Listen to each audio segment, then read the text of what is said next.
السلام عليكم ورحمة الله وبركاته. اللهم صل على سيدنا محمد في الأولين، وصل على سيدنا محمد في الآخرين، وصل على سيدنا محمد في كل وقت وفي كل حين. أهلا مرحبا بكم متابعي قناتنا المحترمة. أنا أخوك محمد بدة. إن شاء الله القناة يعتبر للنصايح وإرشادات لجميع المربيين، سواء الناس القديمة أو الناس الجديدة. إن شاء الله يعني نفيدك، لو حتى راجل خبرة إن شاء الله ممكن نفيدك بأي معلومة.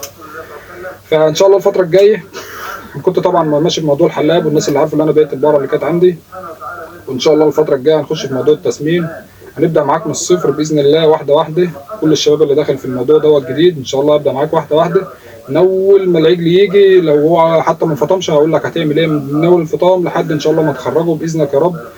الفتره اللي جايه هتبقى يعني فيديوهات حلوه، هتبقى مفيده للناس كلها ان شاء الله. انا بعتذر طبعا على التاخير الفتره اللي فاتت، غصب عني وظروف، يعني ان شاء الله تكون في اقرب وقت تكون خلصت يعني ان شاء الله، وهتابع معاك على طول.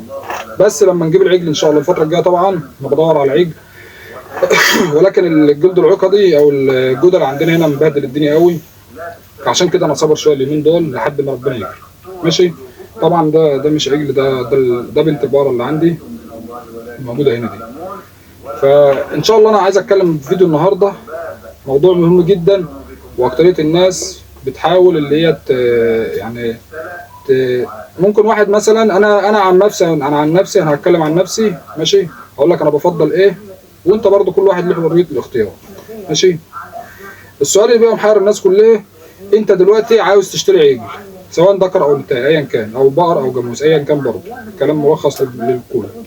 هجيب حاجه شبعانه رضاعه، ماشي، وتكون سلالتها مش قد كده، يعني لو حتى بلدي بس شبعان رضاعه، تمام، ولا اجيب حاجه سلاله حلوه وما تكونش شبعانه رضاعه قوي، يعني مثلا تكون عمره شهرين وانفطم. واصله لك؟ اجيب ده ولا اجيب ده؟ يعني اجيب واحده تكون شاسيه وعظم حلو وشبعانه رضاعه وفايقه وكويسه، ولا اجيب واحده سلاله حلوه بس هي مش شبعانه رضاعه، لكن هي حلوه ماليه جسم بس مش شبعانه رضاعه. ماشي. طبعا الحاجات دي ممكن في ناس تقع فيها، وممكن ان هي تبقى محتاره، يقول لك لا يا عم انا اجيب السلاله وخلاص. ما هو انت انت لو ما جبتش السلاله وشبعانه رضاعه، التحويل بتاعك هيبقى بطيء وهيبقى تعبان، مش هتجزي يعني معاك بمعنى صح. فانا رايي لو انت عاوز ملخص الموضوع، يعني لو انت عاوز تشتري حاجه كويسه، لو انت هتيجي تشاورني هقول لك لا، لما تكون سلالتها مش قد كده وشبعان رضاعه، سواء نتايه او ذكر، افضل من انك تجيب حاجه سلاله كويسه وما تكونش شبعانه رضاعه. ماشي. لان انا جربت ده وجربت ده.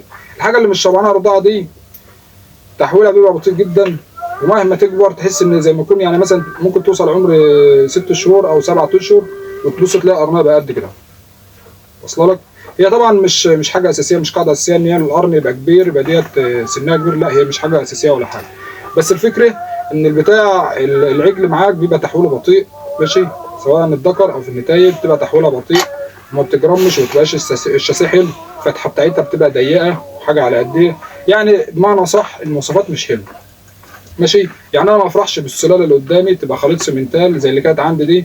اللي كانت عندي دي كانت خليط سمنتال. لو الناس ترجع للفيديوهات القديمه هتلاقي كنت جايب عجل عمره حوالي شهرين او شهرين ونص، كانت مفطومه بدري. ماشي. وخليط سمنتال وحاجه من السلاله بسم الله ما شاء الله من اعلى مال، ولكن طبعا مش شبعانه رضاعه، فكانت المفتاح بتاعها ضيق من ورا، الورانيه بتاعتها كانت ضيقه. ماشي. عشان ما اطولش عليك، سلاله حلوه، ماشي، مع شبع رضاعه، طبعا دي احلى حاجه. ماشي. فطبعا الحاجات دي ممكن ما تلاقيهاش متوفره مع قدامك في جميع الاوقات، خلاص يبقى تجيب لك سلاله بتكون مثلا على قدها، برضو خليط عادي، مش شرط يعني خليط القهوه، وممكن لو بلدي حتى وشبعان رضاعه، ماشي، بسم الله ما شاء الله هتلاقي في التحويل 10 على 10. لو حتى بلد، انا بفترض لك يعني باقل الامثله. وطبعا لو جبت سلاله خليط عالي كويس يبقى افضل طبعا، بس انا بقول لك لو قبل ابعد الحدود يعني. ماشي. عشان برضو ان انت ما تحترش. طبعا الحاجه اللي شبعانه رضاعه بيبقى باين عليها، عشان برضو الناس تبقى واخده بالها. الحاجه الشبعانه رضاعه بتبقى باين عليها في الجثه، في الورانيه، في الظهر العريض، الوش بتاع البهيم كده لما تشوفه تعال تحس ان هي لسه صغيره، لكن جثتها جثه كبيره ما شاء الله، تلاقيها فايقه وبايره، جسمها فايق. ماشي. العظمتين اللي قدامانيين اللي هم بتوع الرجول القدامانيين تلاقيها واسعين مش مقفولين ضيقين كده. برضه كذلك الرجول اللي ورا تبص تلاقي الورانيه بتاعتها واسعه مش ضيقه، ماشي. ممكن تكون سلاله، انا بقول لك اهو سلاله يعني قليله خالص، بلدي او خليط بلدي او خليط فريزر اللي هي العادي، ماشي. وتكون تاسيسها حلو ومتاسسه حلوه شبعانه رضاعه. دي طبعا افضل من انك تجيب واحده خليط سيمنتال او خليط مثلا براون اللي هو العالي اللي هو الرصاصي ده، ماشي. وتكون مش شبعانه رضاعه، تكون مثلا مفطومه عند عمر شهرين، من شهر ونص شهر. في ناس بتفطم على شهر ونص وشهرين. انا نعرف الفلاحين هنا اغلبيتها عندنا احنا هنا بيعملوا كده. دي طبعا حاجه مش كويسه. فالافضل عشان ما تحترش تجيب لك حاجه شبعانه رضاعه ايا كان سلالتها، ايا كان سلالتها، ماشي.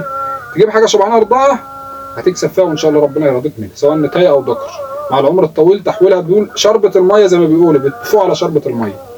يعني الناس التجار يقول لك ايه، تلاقي عمال يقول لك ايه، يقول لك ده بتفوق على شربة الميه، ده بتكبر على شربة الميه. هي الحاجات اللي زي دي بقى الحاجات اللي شبعانه رضاعه. فانت توكل على الله وتجيب الحاجه الكويسه. ولو وفرت الحاجتين الاثنين دول تبقى طبعا حاجه ممتازه جدا. سلاله مع شبع رضاعه مع تاسيس كويس، ان شاء الله ربنا يكرمك وهيعدي. ما تنسوش بقى تستنونا ان شاء الله في الفيديوهات الجايه. بس اول ما نجيب العجل باذن الله اعمل لكم احلى فيديوهات. الناس اللي هي داخله طبعا لسه في الموضوع الجديد او لسه مبتدئه بقى لها كام شهر ولا حاجه، ان شاء الله اعمل لك فيديوهات كويسه هتعجبك. والتجريع والتحصينات والتاسيس الصح والعلف بروتين معين لكل عجل، ان شاء الله كل حاجه. مش هسيب لك اي حاجه. ولو عايز اي حاجه برضو اكتب لي في التعليق وانا هرد عليك ان شاء الله في اي وقت، تحت امركم. تحياتي ليكم والسلام عليكم ورحمه الله وبركاته.